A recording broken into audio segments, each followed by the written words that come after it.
I have been excited and hyped up to play the Doom the Dark Ages when that first trailer dropped, so I finally give it a try and completed the game. So in this video, I'll covering about what I like and dislike about the game, the gameplay overview, accessibility features, and more. Overall, give my impression and thoughts to share with you all. I also played Doom 16, completed only in one run, and in Doom Eternal, I played over 100 hours, and I like that game so much, I platinum it. So I know very well about the new Doom series, how it works and plays out. One thing I need to clear is that I played Doom the Dark Ages on Xbox PC Game Pass, and I didn't encounter with a single crash in my walkthrough, and it was running on older version of drivers of RTX 40 series. Still didn't face a single crash. Somewhere I read where people are complaining on game getting crashed, especially on PC version, but my case wasn't the same. So the Doom the Dark Ages being a medieval theme setting are very different from the Doom Eternal colorful theme, which I like about this game. The weapon design, environment, NPC, enemies at all locations have that old rusty Asian vibe can be seen, and the graphics are stunning and mind-blowing. Scenes are always happening in outside the map where huge titans and Atlans were dueling each other. Our huge titan body is just lying around, which gives a lot of medieval age and spooky vibe experience to players. Now look on the gameplay of Doom the Dark Ages is very different. For the first time, there is a shield which allows Doom Slayer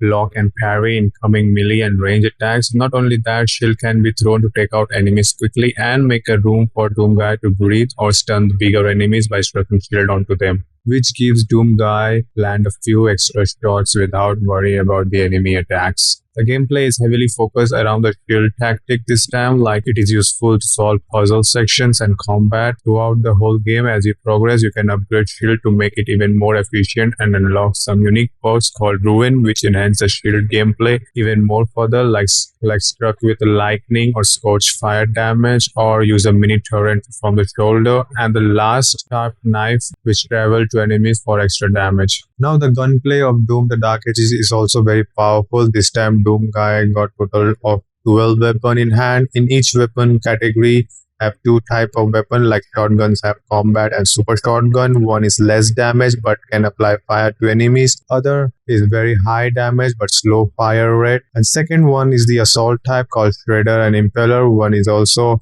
high fire rate with less damage. Other is higher damage but slower fire rate, like Precision Bolt from the Doom Eternal. Third one, we got the Plasma Rifle. One is called Accelerator. Other is Cycler. Once again, the one's fire rate is so fast that accuracy starts spreading. That means that few shots may miss even if you aim properly, and where Cycler has ability to put enemy in shock state. Fourth one, we got Ravager and Pulverizer, which is my favorite weapon in the game, where one fire rate and movement only increase when you kill certain enemies, and shots are widely spread, where another one does exactly same, but it doesn't require to kill enemy to increase the fire rate. It also has a narrow wide spread to deal more damage to single enemies. Fifth one, we got Launcher. One is called Grenade Launcher, which bounce and travel to enemies a lot faster. On the other hand, there is a rocket launcher which is quite slower. Also, it has a higher damage, but sometimes you just miss the shot because of the traveling time is slower.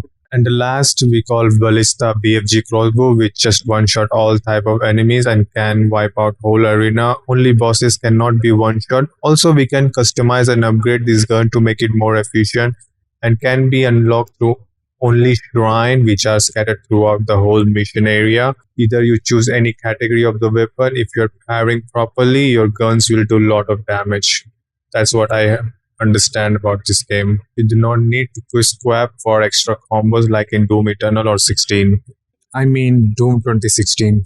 The movement of the Doom the Dark Ages feels great to me, but it's not faster like 2016 or Doom Eternal. Don't get me wrong, Doom the Dark Ages movement is fast, but in internal there was a lot of upgrade system which makes the movement even more faster. Like after glory kill, you can give extra speed boost or dashing ability which make him to change position too fast, which Doom the Dark Ages lack. But when playing the game and dealing with enemy projectiles, I feel that they have designed the movement in such a way to deal with enemy attack, but we do not need those extra movement from Doom Eternal. It felt proper balance and enemy projectiles strike you so accurately. Parrying become necessary in the game, so there is also no room to run away from it. Also, if Doom guy fall from certain height, which will create a huge storm on the ground and stagger or destroy lower level enemies instantly. Game also introduces a very new Atlan and flying mission, which I found interestingly fun. I thought it would be another boring mission that I would never play, and I would love to have a skip on this mission option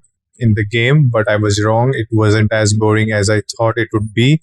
I'll be honest, I like the Atlan missions more fun than those flying missions, because in Atlan mission you can finish those chapters a lot faster than those flying ones, which aren't even that powerful, where flying mission take you to disable terrain for like 3 or 4 ships, and each ship has a 3 or 4 turret to disable, which is very boring. And also it is based on parry attack, means only counter attack will do 10 times more damage compared to the standard attack, which is kind of bad. And in between mission you be a slayer to infiltrate those ships from inside, which really make that mission even more longer. That is why Atlan missions is better, easy to finish quickly, and the pace of that mission do not change unlike those flying missions. There is also another Sentry mission which is even worse than flying machine, and it also reminds me of Call of Duty mission. In simple words, I'll say boring.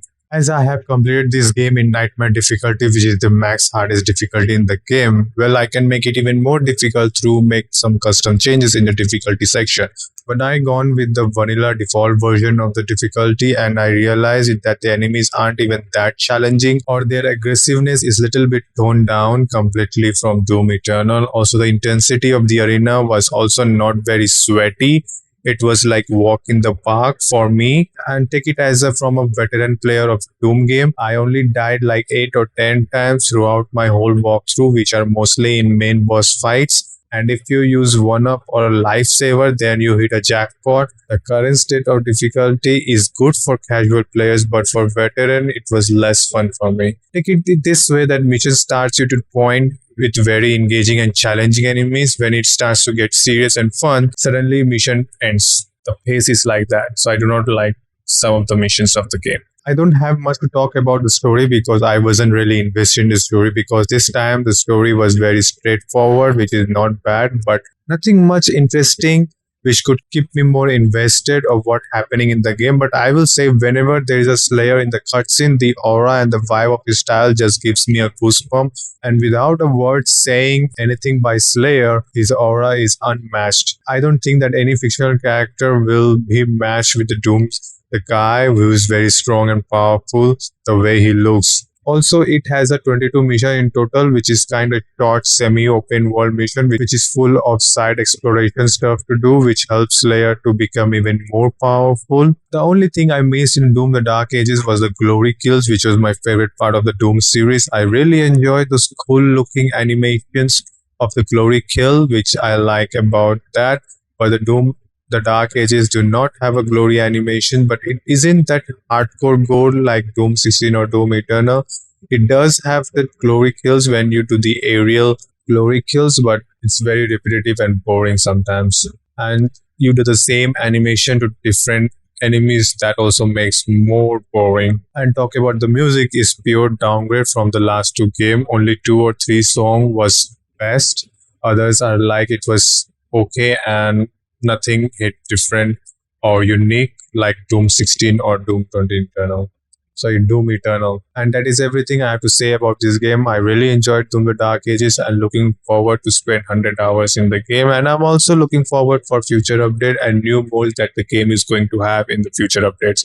And you tell me now how you like it and felt about this new Doom the Dark Ages, which is very different and unique from the last 2 games. I would like to know your comment, what you like the game or not. Okay, bye bye, see ya. I'll see you in the next one.